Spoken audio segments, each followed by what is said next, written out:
Good morning, boys and girls. This is Miss Bomar, and I'm back again with you today with a new video.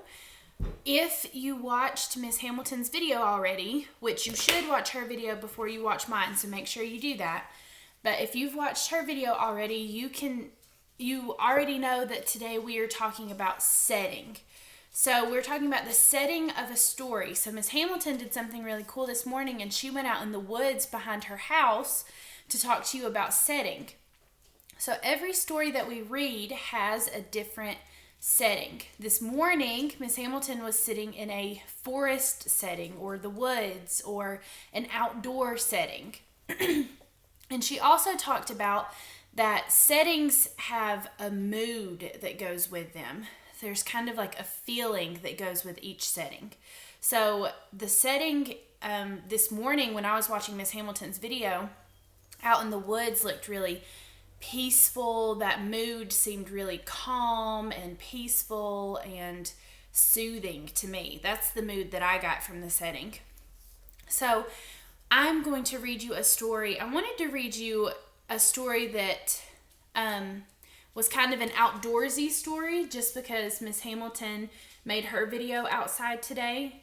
And I think this is a really cool story. It kind of makes me feel good.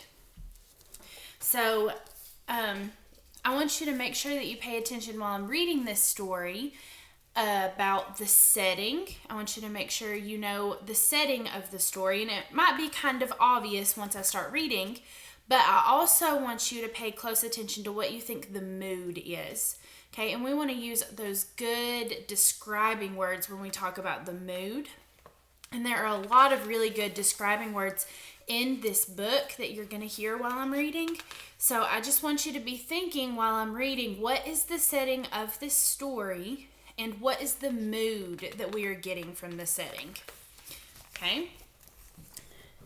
Canoe days.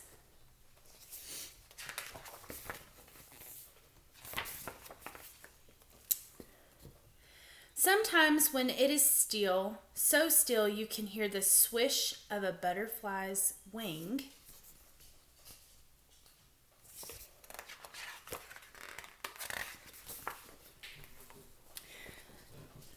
Sometimes when it is that still, I take the canoe out on the edge of the lake.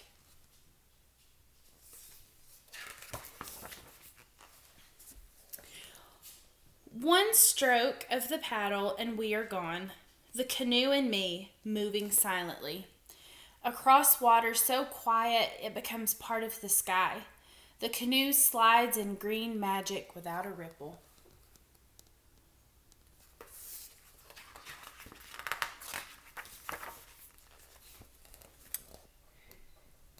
Disappears like a ghost floating in the air water over the playground where fish play.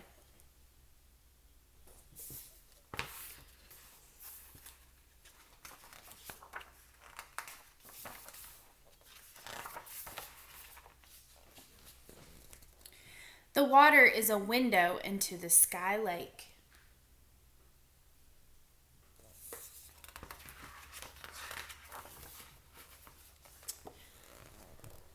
Sunfish under lily pads living in cool green rooms, watching for water bugs to make a lunch, watching for frogs to make a dinner.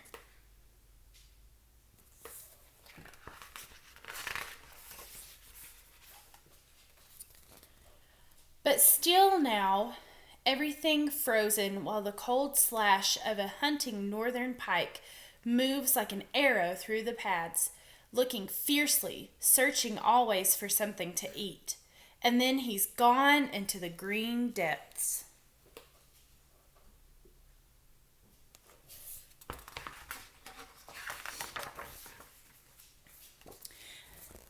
Ahead is a mallard hen.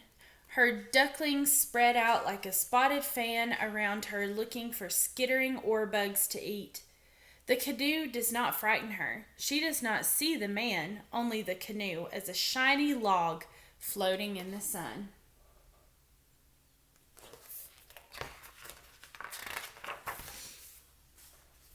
And there a fawn on the edge, his feet in the water, ears flopping the flies away while he watches the canoe glide past. as unafraid as the mallard. But his mother is near in the bush, knowing better and trying to get him away with short stamps of her feet. Come away now, come away now.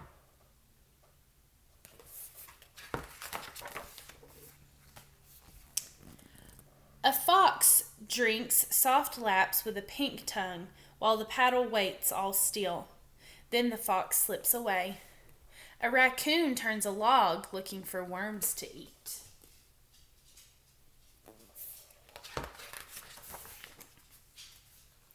A snake moves from shore to pad, a wavy ripple, green back and light belly, making it invisible when it stops.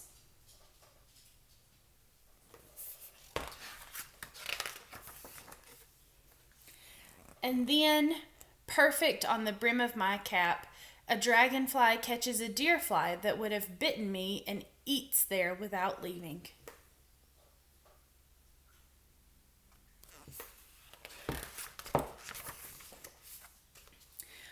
While I hold my breath and see the fawn and the ducks and the doe and the snake and the frogs and the fish and the fox and the badger all around me, while the sun is on my back like a golden friend on this perfect day.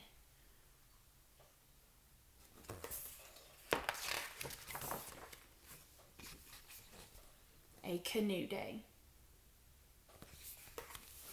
Okay, I love that story because I love being outside, and it reminds me of being outside and going fishing and just spending some time in the woods and maybe getting to see some animals while I'm out in the woods.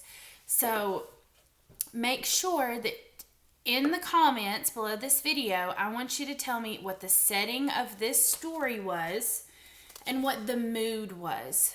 Use those good describing words and tell me, what do you think the mood of this story was? What was the mood of the setting? Okay, was it a calm setting? Give me a good describing word of the mood of this setting. And then what I want you to do is, on a blank piece of paper, I want you to write your own story. Okay, it can be anything you want. I want you to write your own story. It can be a make-believe story. It can be a story of something that's really happened to you while we've been out of school. But I want you to write your own story, and I want you to, in your story, make sure you tell me the setting. Okay, so where did your story take place? Was it in your house? Was it out in the woods? Was it at a pond? If you're doing a make-believe story, was it at Disneyland? Was it at the beach? Okay, I want you to write me a story on a blank piece of paper. Make sure that you put the setting of your story, and then you can post a picture of your story in our Google Classroom, and I can read them, and I can try to guess what the mood of your story was, what the mood of that setting was. Okay? So I want you to work on that. If you have any questions, you can put a comment below this video, or you can put a comment anywhere in Google Classroom and let me know. Okay, I will see you guys tomorrow.